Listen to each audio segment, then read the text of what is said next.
오늘 우리에게 주시는 하나님의 말씀을 함께 봉독하겠습니다. 하나님 말씀은 구약성경 말라기 3장 1절에서부터 5절까지의 말씀입니다. 말라기는 구약성경의 맨 마지막에 있는 성경이고요, 제가 가지고 있는 성경에는 1329페이지입니다. 말라기 3장 1절에서부터 5절까지의 말씀을 교독하여 읽겠습니다.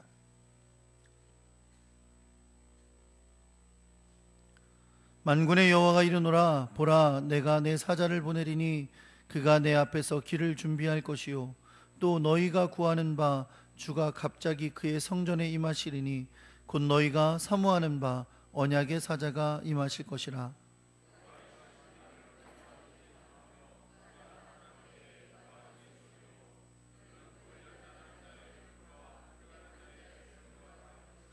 그가 은을 연단하여 깨끗하게 하는 자 같이 앉아서 레위 자손을 깨끗하게 하되 금, 은같이 그들을 연단하리니 그들이 공의로운 제물을 나 여호와께 바칠 것이라.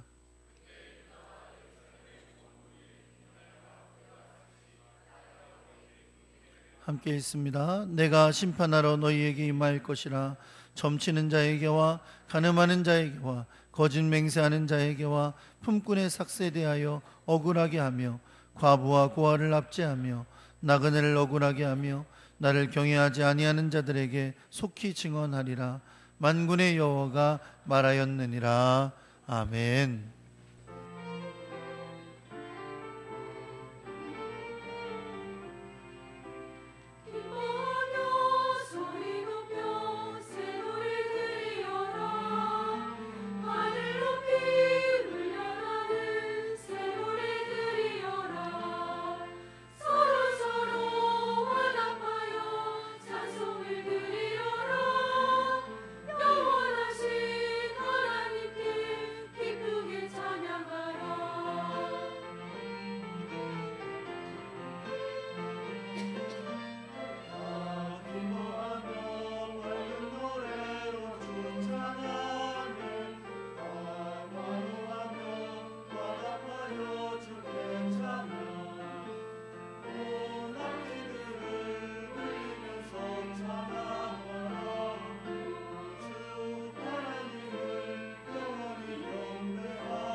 기도드리겠습니다. 사랑간의 하나님 아버지, 감사합니다.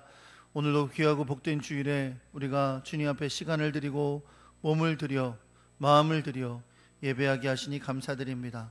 또한 우리에게 허락하신 물질 가운데 주님의 것을 구별하여 감사로 기쁨으로 드리게 하시니 감사드립니다.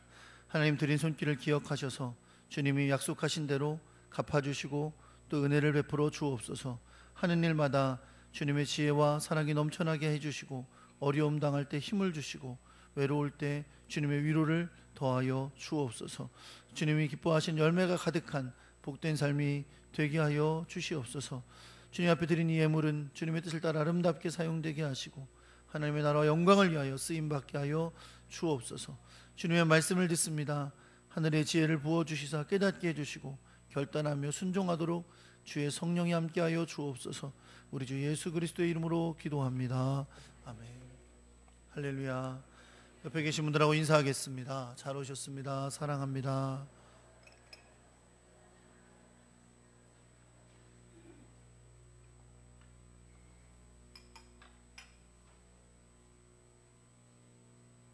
주님의 은혜와 사랑이 여러분과 함께 하시기를 예수 그리스도의 이름으로 축원합니다.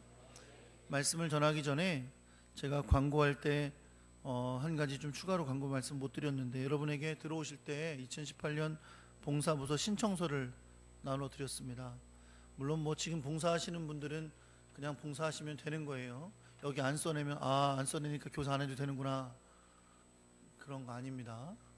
그런데 여러분들 중에 교회 봉사에 참여하고 싶은데 어떻게 참여해야 될지 몰라서 참여하지 못하시는 분들이 계실 수 있을 거라고 생각해요. 그리고 사실은 모든 사람이 교회에 봉사로 참여하는 것이 정상이고요. 작은 일이든 큰 일이든. 그래서 여러분 중에 내년 2018년에 함께 교회를 섬기고 봉사하는 일에 참여하고자 원하시는 분은 표시를 해주셔서 이따 나가실 때 제출해 주시기를 부탁을 드립니다. 제가 미리 쓰게 하셔서 이렇게 헌금 때 받았으면 좋은데 제가 깜빡했어요. 네, 꼭 기록해 주셔서 내주시기 바랍니다. 지금 하시는 분들도 표시해서 내주세요. 아셨죠? 그래서 함께 파악해서 내년에 우리가 함께 사역을 감당할 수 있도록 해주시기 바랍니다. 한번 따라해 보겠습니다. 정결과 심판의 주를 맞을 준비. 오늘은 대강절 두 번째 주일입니다. 그래서 촛불을 2개 켰고요. 두 번째 촛불은 회개의 촛불 혹은 준비의 촛불이라고 합니다. 회개와 준비가 같이 있는 이유는 주님의 오심을 준비하는 것 가운데 회개가 가장 중요하기 때문입니다. 지난주에도 말씀드린 것처럼 대강절은 이중적인 의미를 가지고 우리가 지키는 절기입니다. 무엇보다 우리를 구원하시기 위해 이 땅에 오신 예수 그리스도를 기억하면서 그분이 오신 날인 성탄절을 기다리는 것을 의미하고요. 두 번째는 이제 다시 오실 예수 그리스도를 기다리는 그런 절기입니다. 실제로 구약 성경에서 예언되고 있는 예수 그리스도의 임하심, 그저 초림의 예수님에 대한 예언처럼 보이지만 실제로는 그 안에는 주님이 다시 오시는 것에 대한 예언도 같이 포함되어 있습니다. 왜냐하면 예수 그리스도의 오심은 초림이건 재림이건 따로 떨어져 있는 것이 아니라 예수님의 초림과 재림 사이는 복음의 시대, 교회의 시대라는, 그리고 종말의 시대라는 새로운 시대를 얘기하고 있기 때문에 그렇습니다. 그렇기 때문에 이 대강절의 기간 동안에 이 땅에 성육신하여 오셨던 주님을 깊이 묵상하고 감사하고 기뻐할 뿐 아니라 다시 오실 주님을 맞을 준비가 잘 되어 있는지 우리 자신을 점검하는 시간들이 되어야 될 줄 믿습니다. 그런 대강절 기간이 되시기를 예수 그리스도의 이름으로 축원합니다. 제가 2002년에 미국의 칼빈 신학교에 공부하러 갔습니다. 저는 선교학이 전공이었기 때문에 그 학교에 있는 2명의 교수님들의 수업을 들어야 했어요. 그런데 가보니까 그곳에 굉장히 유명한 선교학 교수님이 계시더라고요. 여자 교수님이셨어요. 이름이 루스 터커라는 교수님이셨는데 이분이 그 학교에 계신 걸 보고 제가 굉장히 기뻤습니다. 왜냐하면 이분이 유명한 분이니까. 그래서 이 교수님의 수업을 듣고 공부를 잘하면 참 좋겠구나 라는 생각을 했어요. 이유는 2가지인데요. 첫째는 잘 배울 수 있어서 좋은 거고, 두 번째는 미국은 추천서가 굉장히 중요합니다. 이름이 잘 알려진 이 유명한 교수님이 나를 추천해주면 내가 박사과정에 진학할 때 굉장히 유리하겠구나, 그런 생각을 했었습니다. 그 기쁜 소식인 거죠. 저한테 그분이 그 학교에 선교학을 가르치고 계신다는 게 굉장히 기쁜 소식이었어요. 그런데 수업을 듣기 시작했더니 금방 두려운 일이 일어나기 시작했습니다. 유명한 만큼 수업이 어려운 거예요. 도대체 이분 수업은 좋은 점수를 받기가 힘들겠구나 라는 느낌이 들더라고요. 열심히 밤새도록 숙제를 해서 냈더니 C 이렇게 돌려주는 거예요. 이거 큰일 났구나. 이렇게 하다가 내가 좋은 성적을 받지도 못하고 또 좋은 추천서를 받지도 못하겠구나라는 생각이 들었어요. 한국 교수님들은요, 추천서 써달라 그러면 공부도 되게 못하고 말도 안 들었어도 좋게 써줍니다. 다 좋은 게 좋은 거지. 그럼 좋게 써줘요. 미국 교수님들은 전혀 그렇지 않습니다. 그냥 있는 그대로 써줍니다. 추천서 써주세요 그러면 알았다 고맙다 그러고 받으셔요. 그리고 추천서에는 추천하지 못함 이렇게 표시해서 학교에 보내세요. 한국 학생들이 가끔 보내려고 하는 학교에 안 보내게 돼서 뜯어볼 때가 있어요. 뜯어보는데 깜짝깜짝 놀랍니다. 이렇게 솔직하고 진정으로 써주실지는 몰랐다고 그렇게 놀랄 때가 있어요. 그러니까 두려운 마음이 생기는 거죠. 이분이 계셔서 좋은데 수업은 어렵고 성적은 안 나오고. 제가 어떻게 했을까요? 제가 그분한테 A 받았던 사람들의 페이퍼를 다 빌렸어요. 도대체 이분한테 A 받으려면 어떻게 해야 되나 연구를 했습니다. 깨달았어요. 알게 됐어요. 그 다음부터 그렇게 쓰기 시작했더니 정말 A가 나오더라고요. 남의 A 받은 게 그렇게 기분 나쁘세요? 제가 믿거나 말거나 그 당시에 칼빈 신학교를 졸업한 한국 학생이어서 성적이 제일 좋았어요. 열심히 파악했거든요. 어떻게 하면 점수를 잘 받나. 여러분, 우리가 인생을 살다 보면 이와 같은 일을 만납니다. 처음에는 좋은 줄 알았어요. 그렇죠? 그런데 알고 보니 두려운 일인 이중적인 일들을 종종 만나게 됩니다. 제가 오늘 이런 말씀으로 시작하는 이유는 여러분 이런 것입니다. 예수님이 이 땅에 오신 것은 우리에게 너무나 기쁜 소식입니다. 그렇습니까? 예수님이 이 땅에 오셔서 우리를 위해 고난받으시고, 그래서 그분으로 말미암아 우리가 그분을 믿는 자들은 다 구원을 받게 되었다는 이 놀라운 복음의 소식은 너무나 우리에게 기쁜 소식입니다. 그런데 예수님이 오셔서 우리에게 구원을 주셨다는 이 놀라운 소식이 우리에게 기쁜 소식인 반면에, 그것을 믿지 않는 사람들, 예수님이 이 땅에 오셨는데도 예수님을 구세주로 믿지 않은 사람들에게는 그 믿지 않는 것 자체가 심판이 된다는 거예요. 그래서 면에서 주님은 이 땅에 구원의 주님으로 이 땅에 오신 것이지만, 그분의 오심이 또한 죄악된 세상을 향한 심판이 되는 것을 우리가 기억해야 될 것입니다. 오늘 여러분과 제가 함께 읽은 말라기에는 우리가 최근에 함께 나누고 있는 스가랴서 그리고 학개서와 같이 구약 성경을 마무리하는 선지서들입니다. 시대적으로는 에스라와 느헤미야 시대에 성전이 재건된 이후인 것으로 여겨집니다. 여전히 말라기 선지자는 이스라엘 백성들의 여러 가지 죄를 지적하면서 회개를 선포하고 있습니다. 말라기 선지자의 이름은요, 그 뜻이 여호와의 사자라는 뜻입니다. 그 이름은 선지자로서 너무나 좋은 이름이죠. 그렇죠? 선지자다운 이름이잖아요, 여호와의 사자라는. 근데 오늘 본문에도 여호와의 사자라는 단어가 등장합니다. 그런데 이 여호와의 사자라는 단어는 말라기를 가리키는 단어가 아니고 또 다른 선지자를 가리키는 단어입니다.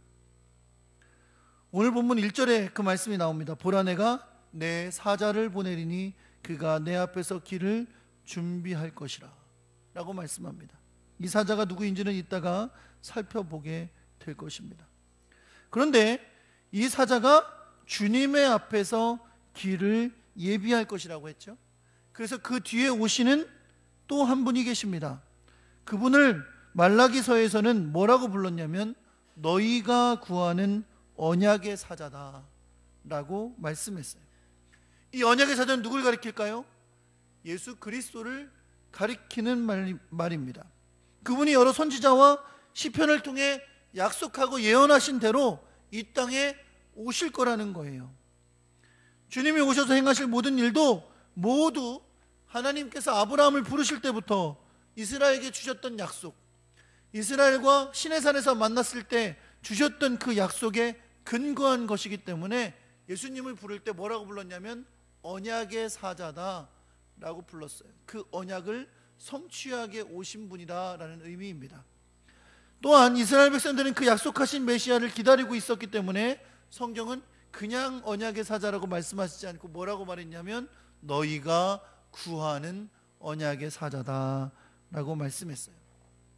물론 이스라엘 백성들이 언약의 사자 메시아를 구할 때는 그들이 정치적인 이유가 굉장히 많이 있었어요.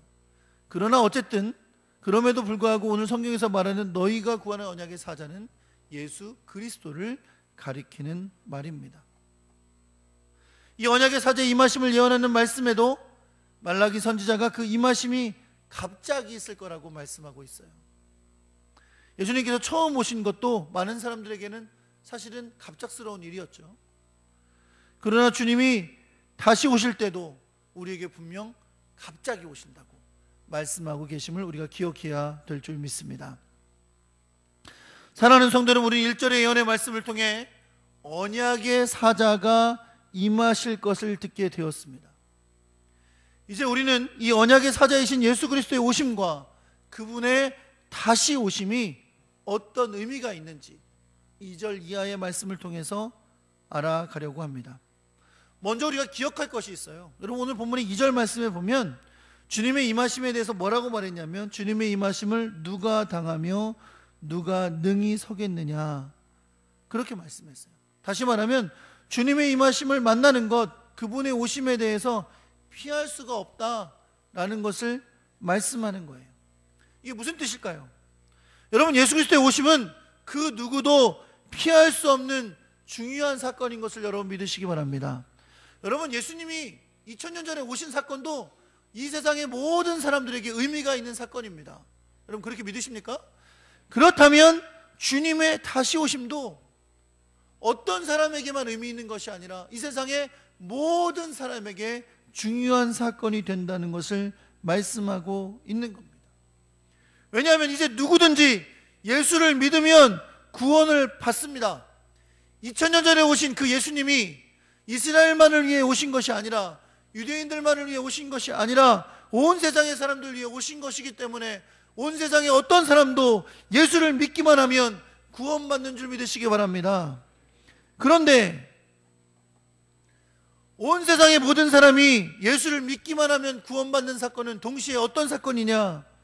이 세상의 어떤 사람도 예수를 믿지 않고는 구원받을 수 없고 멸망에 이르게 된다는 것을 말하는 겁니다. 그 누구도 예수님의 오셨던 사건과 앞으로 오실 사건에 자유로운 사람이 없다는 거예요. 이 세상의 모든 사람이 그것이 선택의 기준이 됨을 우리에게 말씀하고 있는 겁니다.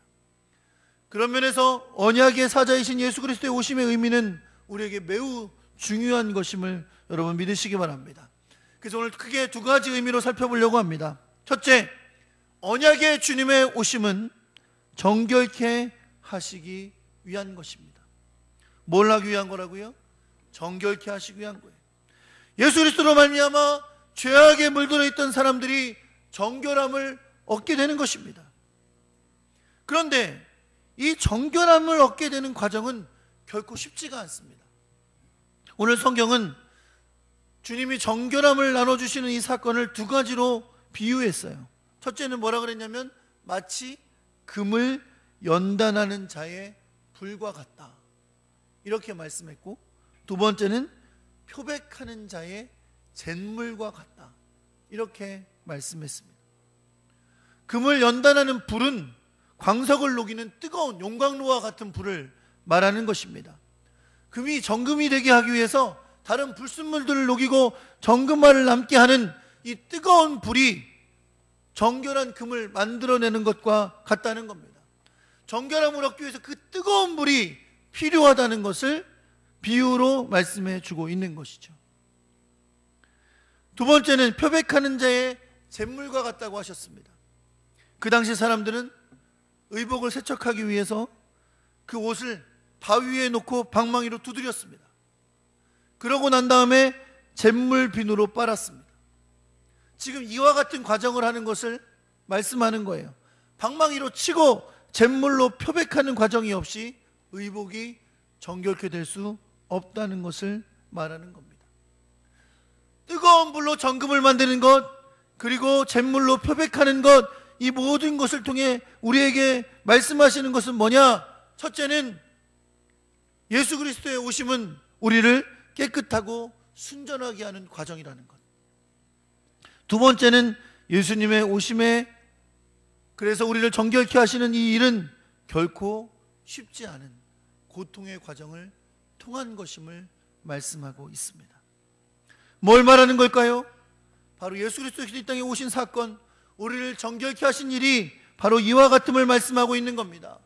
예수님은 우리를 죄에서 정결케 하기 위해서 고난의 길을 걸어가셔야 했습니다. 하늘 영광을 버리고 이 땅에 낮고 천한 모습으로 오셨습니다. 그리고 낮고 낮아지셔 죽기까지 복종하셨습니다. 그것을 바로 우리는 십자가의 죽으심이라고 말합니다. 너무나 큰 고난의 과정을 통해 주님은 구원의 일을 이루신 줄 믿습니다.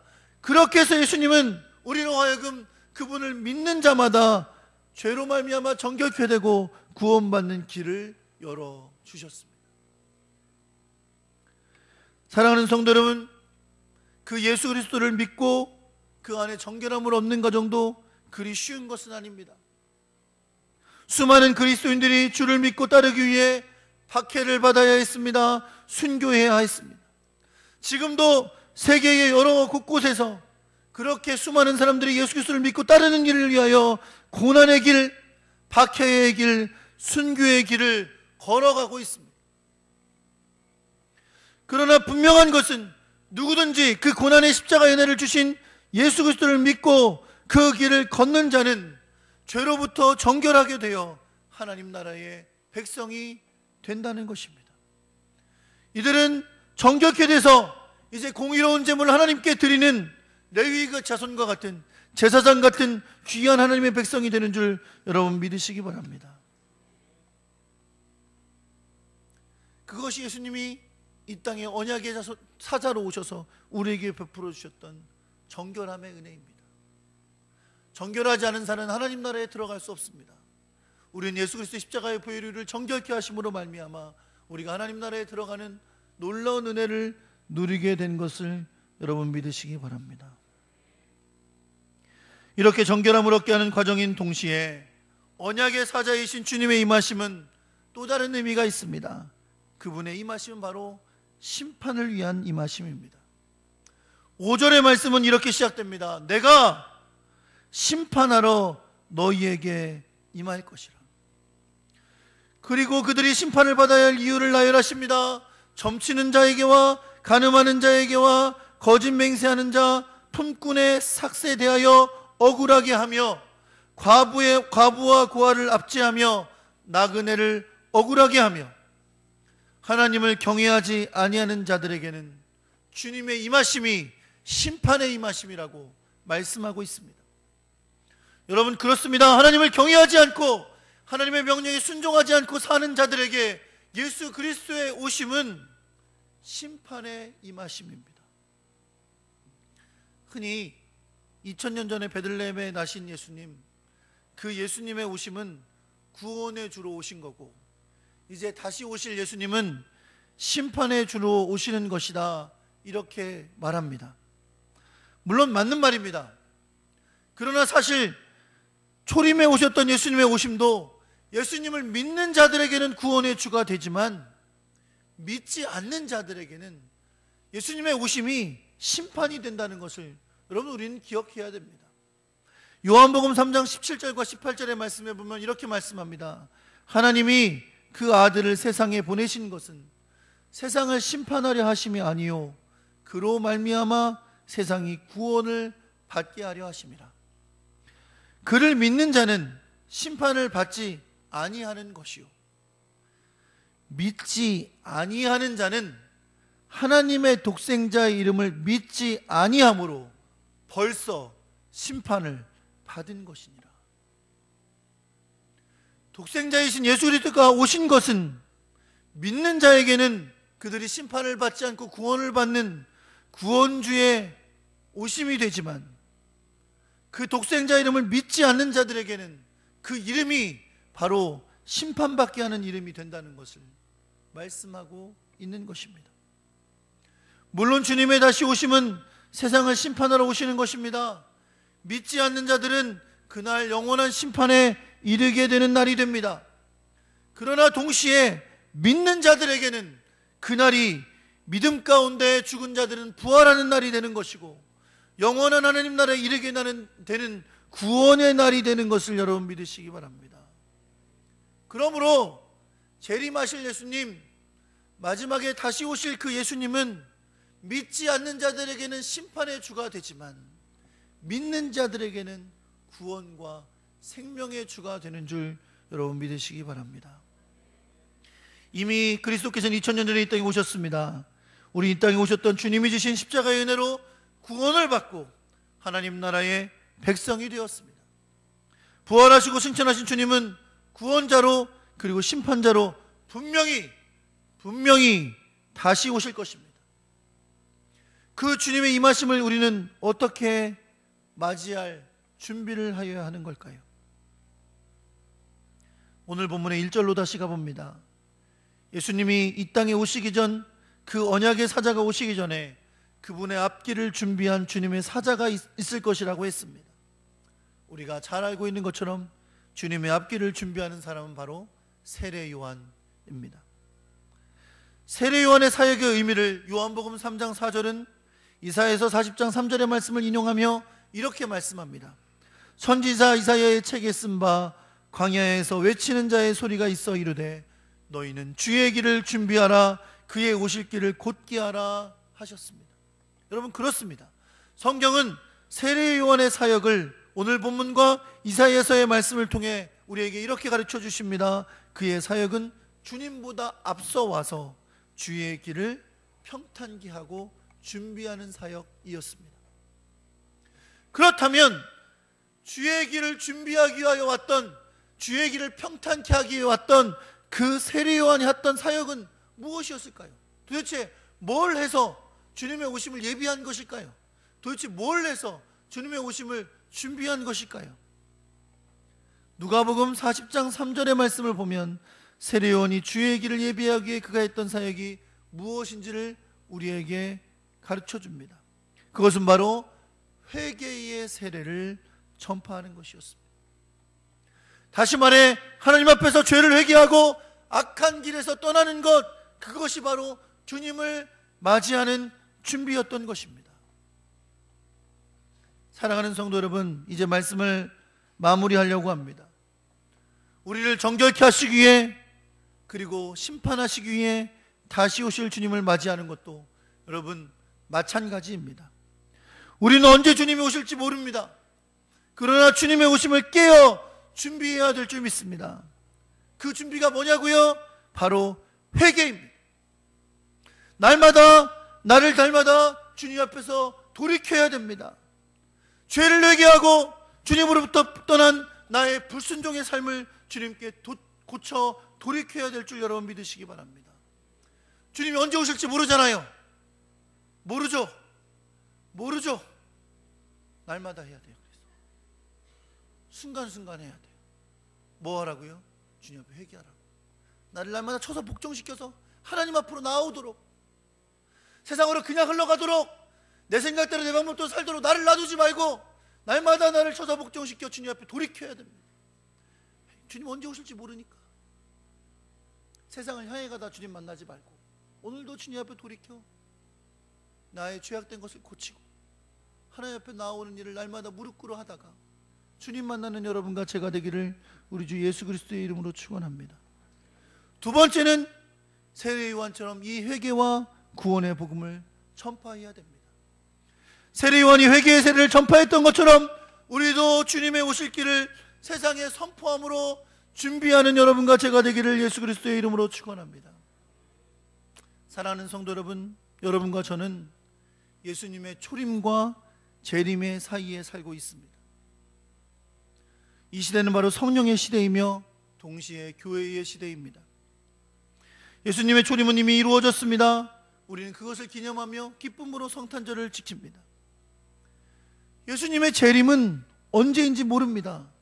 그러나 우리가 한 가지 아는 것은 성경은 우리에게 예수님의 재림을 언제나 준비하라고, 주님이 알지 못할 때 오신다고, 주님이 도둑같이 오신다고, 깨어있으라고 말씀하신다는 겁니다. 오늘 우리는 다시 오실 주님, 그래서 우리가 맞을 준비해야 되는 주님은 온 세상을 정결케 하시지만 또한 심판하신 분임을 기억해야 될 줄 믿습니다. 언제 임하실지 모르지만 주님을 만나기 위해 우리는 날마다 겸손히 정결케 하는 회개의 삶을 살아가야 할 것입니다. 그리고 주님이 교회에게 성령을 주시며 명하신 대로 예수 그리스도의 복음을 전하는 사명을 감당해야 할 것입니다. 부활하신 예수님의 제자들이 하나님의 나라가 임함이 언젠지 날마다 물었습니다. 사도행전 1장 8절에 보면 그렇게 언제인지를 묻는, 주여 주님의 나라를 회복하심이 이때입니까? 라고 묻는 그 제자들에게 주님은 그날이 언제인지 너희가 알 바가 아니다. 그러나 오직 성령이 너희에게 임하시면 너희가 권능을 받고 예루살렘과 온 유대와 사마리아와 땅끝까지 이르러 내 증인이 되리라 말씀하셨습니다. 언제 주님이 오실지 알 게 아니라 주님이 언제 오시든지 우리는 뭐하고 있어야 되냐면 증인이 되고 있어야 돼요. 어디까지? 땅 끝까지 주님의 증인이 되어 복음 전하는 하나님의 사람들이 되어야 될 것을 여러분 믿으시기 바랍니다. 그것이 바로 주님을 맞이할 준비입니다. 뭐하다 주님 만나실래요? 복음 전하다 만나야죠. 뭐하다 주님 만나실래요? 하나님의 나라의 영광을 위해 주의 복음 전하다가 만나셔야죠. 왜요? 왜 그렇습니까? 주님이 다시 오시는 날, 예수 믿고 구원받은 자들에게는 그날 구원의 주, 생명의 주를 만나는 날이지만, 예수를 모르는 채 주님이 다시 오시는 날, 주님이 다시 임하시는 날을 만나게 되면 그 사람들에게 그날은 심판의 날이기 때문에 그렇습니다. 그들에게 그날이 심판의 날이 되도록 그냥 두실 겁니까? 내 이웃을, 내 가족을, 그리고 온 세상에 열방에 사는 수많은 사람들이 그날을 심판의 날로 맞이하도록 그냥 두실 겁니까? 아닙니다. 복음 전하는 사명을 주님 만나는 그날까지 끊임없이 감당하는 여러분과 제가 되기를 우리 주 예수 그리스도의 이름으로 축원합니다. 내 가족과 자녀들과 이웃과 뿐만 아니라 온 세계 열방 가운데 아직도 예수 그리스도를 모르고 살아가다가 심판의 날을 맞이할 그들을 위해 우리의 구원의 유일한 길이신 예수 그리스도를 전하는 그런 하나님의 사람 되기를 우리 주 예수 그리스도의 이름으로 축원합니다.